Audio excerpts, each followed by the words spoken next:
Hello guys, welcome back again to my channel bersama saya Hansen di sini dan seperti biasanya setiap harinya saya akan buatkan video seputar cryptocurrency. Apa kabar kalian hari ini semuanya? Semoga dalam keadaan yang baik-baik saja. Teman-teman, kita melihat volatility di market cryptocurrency terus berlanjut. Setelah Bitcoin kemarin sempat menyentuh ke area 95.000 dengan rally yang cukup meyakinkan, tetapi akhirnya hari ini kita kembali mendapatkan sell off yang sangat signifikan, bahkan tadi sempat kembali menyentuh kurang lebih area 82.000 dolar. Nah, teman-teman, di video hari ini kita bakalan bahas apa yang sedang terjadi gitu ya. Kira-kira apa yang menyebabkan kita kemudian mendapatkan penurunan yang sangat signifikan lagi, diikuti apa yang bisa kita expect berikutnya. Jadi pastikan kalian stay tune terus sampai akhir video. Nah, teman-teman, kita kalau melihat top 10 koin hari ini itu berbanding terbalik ya dengan apa yang kita lihat kemarin. Setelah kemarin kita melihat ada banyak sekali yang mengalami kenaikan yang lumayan signifikan, tapi hari ini itu rata-rata sudah pada merah. Dan merahnya itu juga nggak tipis-tipis gitu ya. Turunnya antara 4, sekian persen sampai bahkan 25%.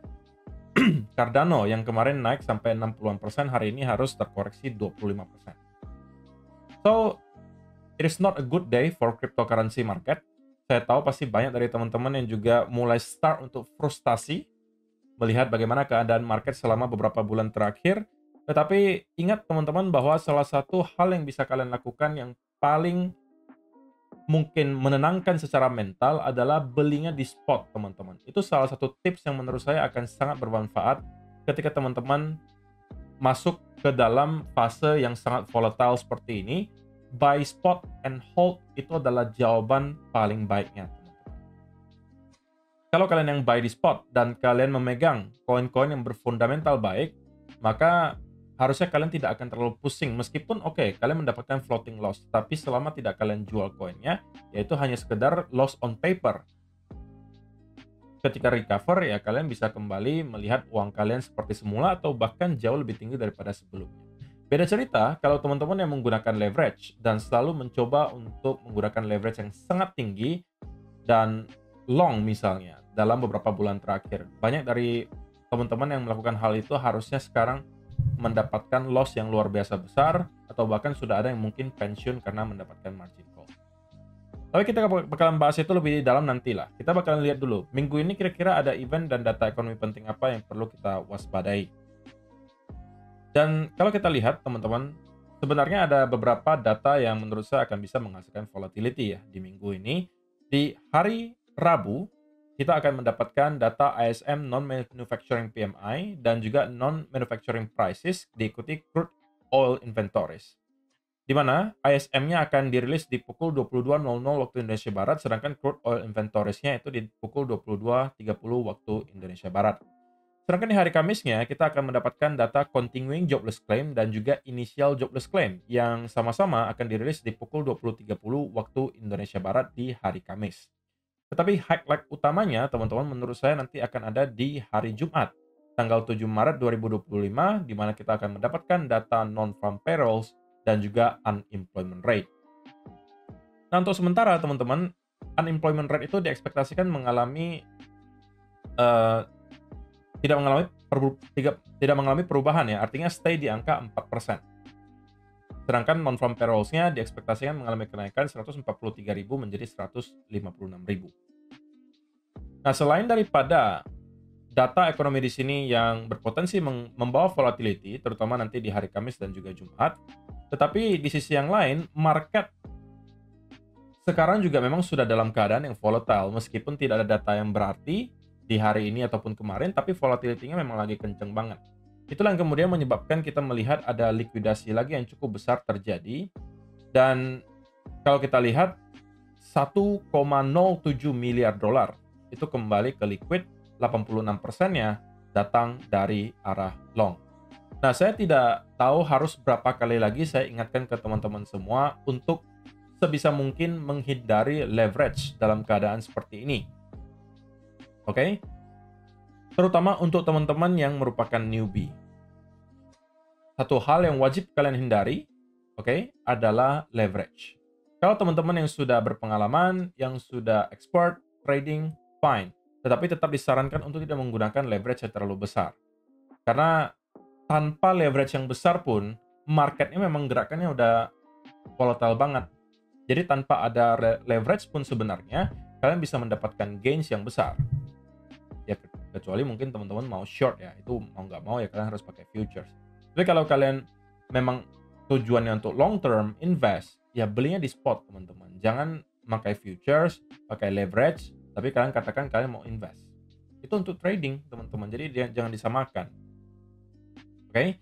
Jadi sekali lagi saya pengen ingatkan ya, semoga dengan saya rutin banget mengingatkan ke teman-teman semua bahwa leverage itu bukan sesuatu yang bisa dipandang remeh, itu bisa menghancurkan hidup kalian kalau tidak kalian gunakan dengan benar, teman-teman. Oke? Saya tahu mungkin banyak dari teman-teman yang sekarang berada dalam keadaan floating loss yang cukup dalam, oke, meskipun kalian belinya di spot, tetapi sekali lagi kalau kalian belinya di spot, selama tidak kalian jual, itu hanya akan loss in paper.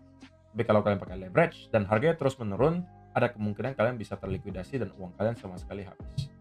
Jadi pastikan itu kalian tahu. Dan di Twitter juga, ini udah saya pesan juga kalau teman-teman yang mau dapatkan update lebih cepat itu di Twitter. Karena saya postnya di sana juga belakangan ini cukup aktif. Sudah ada banyak juga dari teman-teman yang start follow dan tahu gitu ya, outlook lah sementara yang sudah saya share. Yang pertama, saya share tadi ada $1 miliar lagi liquid, kita tahu barusan. Buy spot and hold itu adalah cara terbaik untuk menghadapi keadaan seperti ini, teman-teman.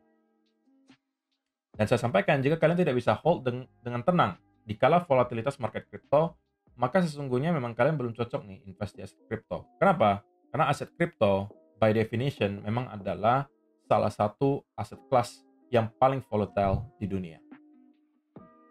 Oke, dan tadi juga saya ada lakukan sedikit update untuk post hyperliquid yang sebelumnya pernah kita post, dan so far sesuai dengan ekspektasi kita melihat hyperliquid lanjut drop, next target ada di area kurang lebih $15. Jadi kalau misalnya kalian mau tahu info-info terbaru yang lebih cepat, kalian bisa langsung aja follow.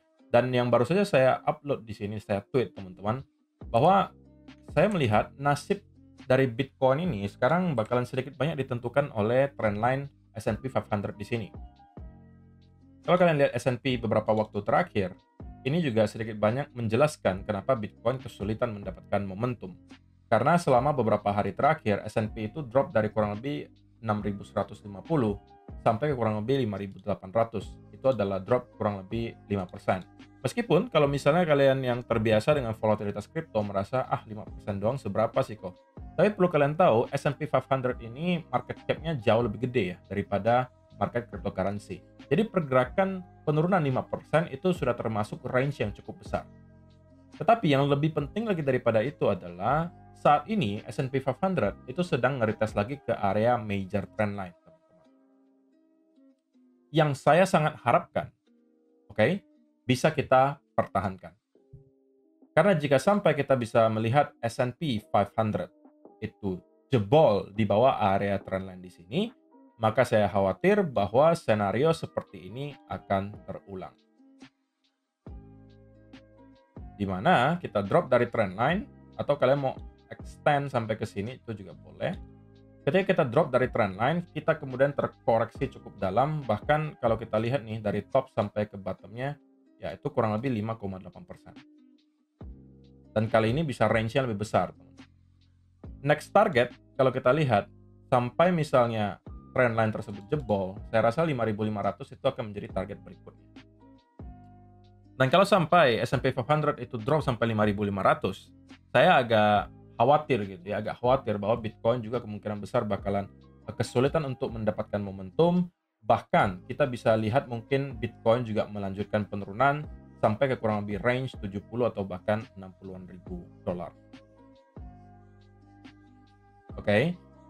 Nah, yang kita lihat dari segi chart teman-teman untuk Bitcoin adalah pergerakan yang sangat-sangat menyakitkan gitu ya, terutama untuk teman-teman yang mungkin long kemarin ketika top di sekitaran area ini. Inilah kenapa alasan teman-teman saya selalu sampaikan ketika kita mendapatkan ada rally seperti ini, teman-teman tidak boleh gitu ya, sama sekali tidak boleh untuk langsung menekan tombol long tanpa ada setup sama sekali. Karena yang kalian resikokan adalah kalian membeli persis di local top dan kemudian kita lanjut sell off. Itu yang baru saya sampaikan di video kemarin. Dan saya harapkan itu bisa menyelamatkan sebagian orang yang mungkin mempunyai niat untuk long di Bitcoin kemarin. Jika saya sampaikan ini di video kemarin, jika yang kita bisa lihat berikutnya adalah semacam konsolidasi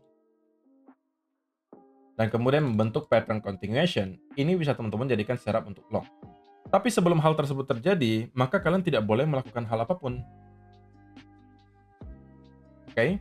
Dan pada kenyataannya, kita melihat Bitcoin justru kembali sell off, dan sell off-nya juga nggak nanggung-nanggung, teman-teman. Dari 95.000 balik lagi sampai ke tadi 82.000. Jadi satu hari itu candle-nya kalau kalian lihat nih 2 hari terakhir, kemarin naiknya kurang lebih hampir $10.000, ya kan?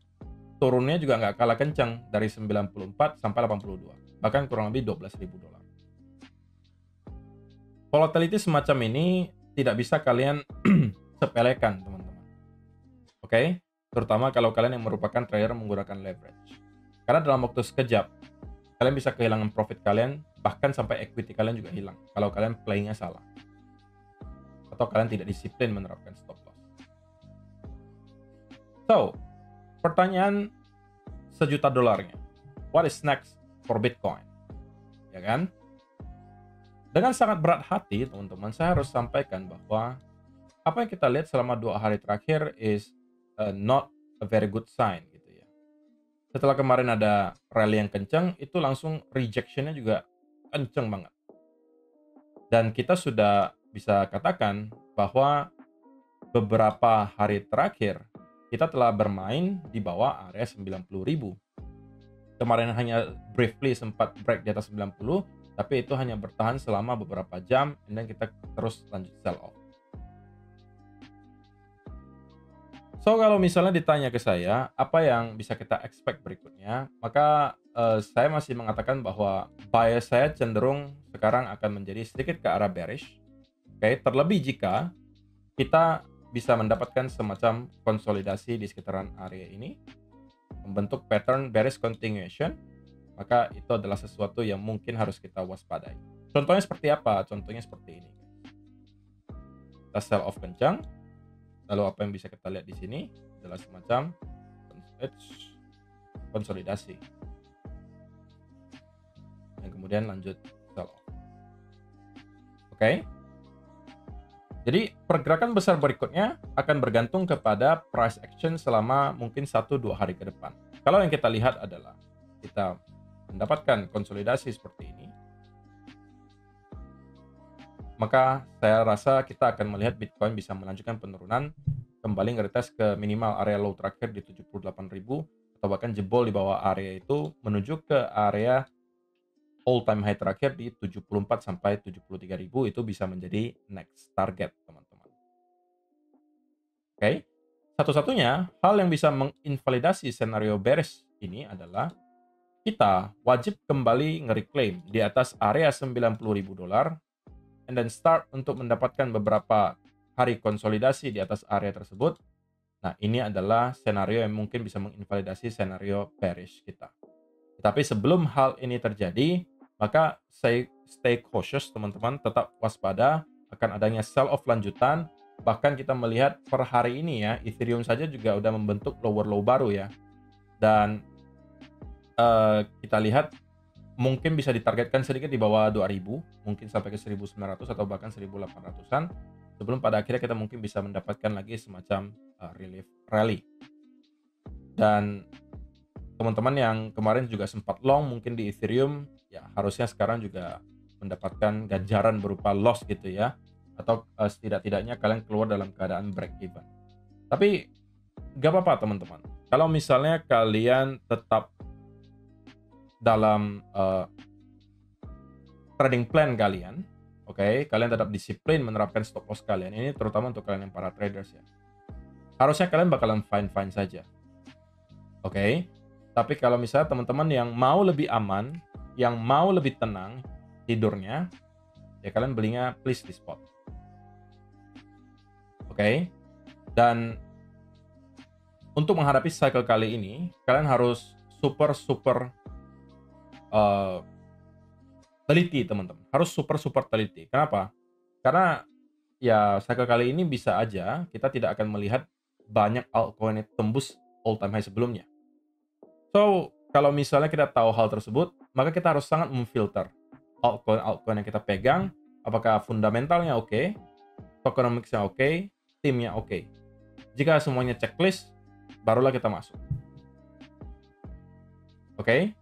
So, saya rasa itu teman-teman yang mau saya sampaikan di video hari ini. Semoga bisa bermanfaat untuk kalian semua. See you in the next video. Bye-bye.